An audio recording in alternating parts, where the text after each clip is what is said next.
जय जगन्नाथ आम शिक्षादान परिसर को आपण मानक अनेक अनेक शुभेच्छा एवं स्वागत जनाऊँ। दीर्घ दिन विगति पर आज आम आलोचना करने को जाऊे केतक निर्दिष्ट कोण मानकर त्रिकोणमितिक अनुपातर मूल्य। साधारणतः त्रिकोणमिति कहले आम बुझी था तीन कोणर परिमाप। यही त्रिकोणमिति साधारणतः समकोणी त्रिभुज को आधार कर समकोणी त्रिभुजर भूमि कर्ण एवं उच्चता। समकोणी त्रिभुजर एटा जदि आम समकोण नवा ए दीटाक हुए सूक्ष्मकोण हुए तो यहाँ 30 यहाँ 60 नचेते यहाँ 30 यहाँ 60 नचेते दीटाक 45 त्रिकोणमिति आम समकोणी त्रिभुज को आधार कर 6टा अनुपात पाई था। साधारणतः साइनी साइनी कस ट्यान कट सेक एवं कोसेक ये सब विषय विशद आलोचना कले बहुत समय सापेक्ष हम। तेणु भिडियोटी आम सर्टकट रे आलोचना कले सहज बोधगम्य हो पार। तेणु ये जो साइन कस ट्यान ये सबूर 0 degree 30 degree 45 degree 60 degree 90 degree 120 degree 135 degree 150 degree और 180 त्रिकोणमितिक अनुपात मूल्य आम किभली अति सहजरे निर्णय करवा से आम गोटे सूत्र अनुसरण करवा। ये त्रिकोणमितिक अनुपात आम पाठ्यपुस्तक गोटे बड़ टेबुल अच्छी से टेबुल गुड़ी को मन रखा घोषिक मन रखा बेले बेले पिला बहुत कष्ट हो जाए। से लगी अति सर्टकट अति सहजरे एवं सुविधार आम किभली से जिनटी मन रखा से गोटे सूत्र अनुसरण आस करवा। कौन ना प्रथम आम साइन निर्णय करवा।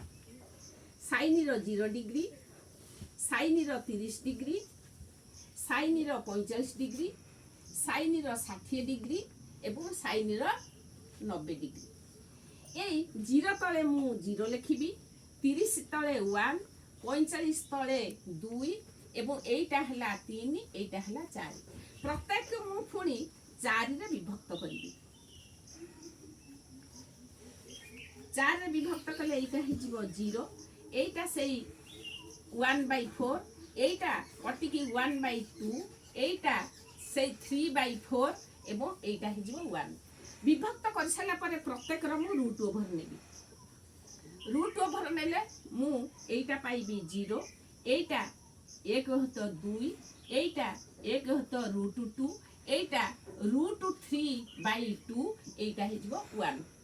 वर्तमान अति सहजरे हमर जतबेले साइन हेउबा कस होबा ट्यान कट अनुपात मानकर मान जतबेले निर्णय बुझी हुएनी आमे प्रथमे साइन रो निर्णय कर दबा रफ रे निर्णय कर देले 0 1 2 3 4 लिखिबा ताकू 4 रे विभक्त करिबा एवं भागफल को आमे रूट ओवर नै जिबा।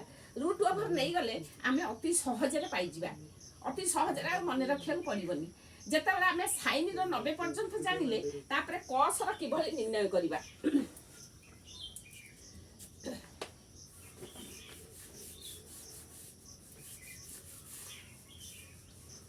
साइन आम 0 पाइले 1/2 पाइले 1/√2 पाइले 3/√3/2 पाइले एवं 1 पाइले।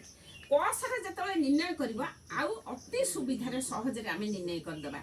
कस 0 कस 30 कस 45 कस 60 एवं 90 डिग्री आम जो साइन यही पद्धति नहीं बाहर करदेले कस आउ किसी निर्णय करें केवल साइन डाहाण रु बाम को मान गुड़िक बसईदबा।